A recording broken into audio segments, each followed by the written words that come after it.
Good afternoon, Japan. Good afternoon, rest of the world. My name is Kaz. I'm a Japanese entrepreneur who recently moved to Singapore at the end of 2021. Today, I'm going to talk about 5 things which I don't like about Singapore, things I miss in Japan, and I'm going to disclose about it. And if you are interested in today's video, let's get started.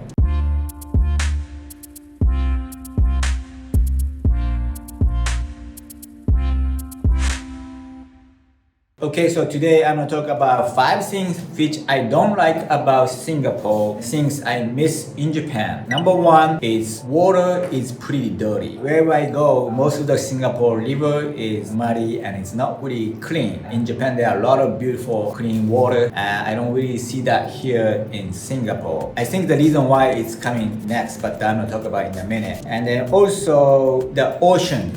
Singapore is a tropical island. I go to some beaches here, but the water is not like crystal clear like Okinawa or Hawaii. I kind of miss, since I'm in the tropical island, I hope I can see some beautiful crystal color water in ocean, but I haven't seen that yet. I mean, there might be some which maybe I don't know about it right now. I have been to the Sentosa Island and some East Coast, and I saw West Coast, but the water is not. That's kind of like I miss in Japan, because in Japan there we have Okinawa. Back in my home there is the Tsunoshima Island. There's pretty clear water, which kind of miss the most. Second is there's no mountain. Singapore is a city country. Entire land is almost same as 23 walls size of the Tokyo. There are some hills that height around 200 meters, something like that, but there's no mountain. I think that's also reason why there is not so much clean water in the river, because usually rain is going to be stored in the mountain and then start coming down to the city. But since there is no mountain in Singapore, I think the water is more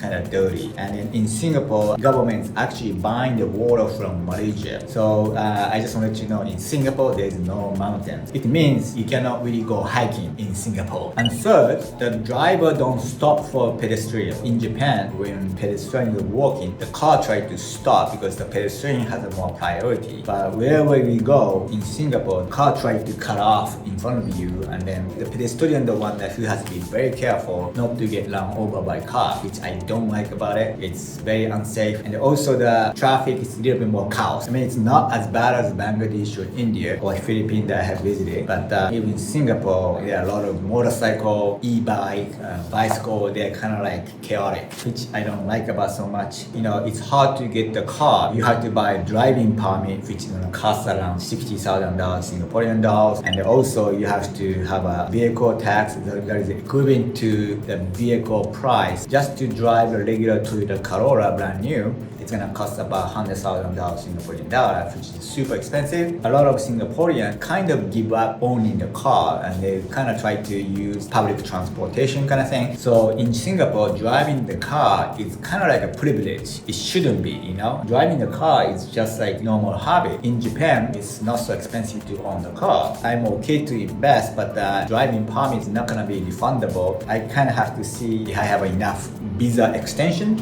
Maybe I might consider doing that, but right now, since I haven't really extended my visa yet, I don't know if I want to invest to $60,000 to buy a driving permit. Number 4 is restaurant food is a little bit more expensive, especially if the alcohol involved, so here I go izakaya kind of thing. Usually like one person easily costs at least $80, somewhere around $150. Last twice that I joined some nomikai, I had to pay about $150 per person. In Japan, it's usually about 5,000 yen, 6,000 yen. In Singapore, it's more than double. In Singapore, alcohol tax is very expensive. Number 5 is season. So basically, every day it's pretty much hot, and sometimes the squalls comes in, so that you always kind of have to carry portable umbrella, because you don't know when the rain is gonna happening, and sometimes get annoyed because it's like Japanese yudachi. When it happens, it's like a shower. These are the 5 things which I don't like about Singapore. I kind of missed Japan about it. Overall, I love Singapore, but today I want you to blow it up about 5 things I don't like about Singapore. If you think today's video was helpful, please thumbs up, and I hope you subscribe my channel. Click the notification bell so that you get notified when I upload a new video. Please follow my Twitter, because I'm talking about the life in Singapore.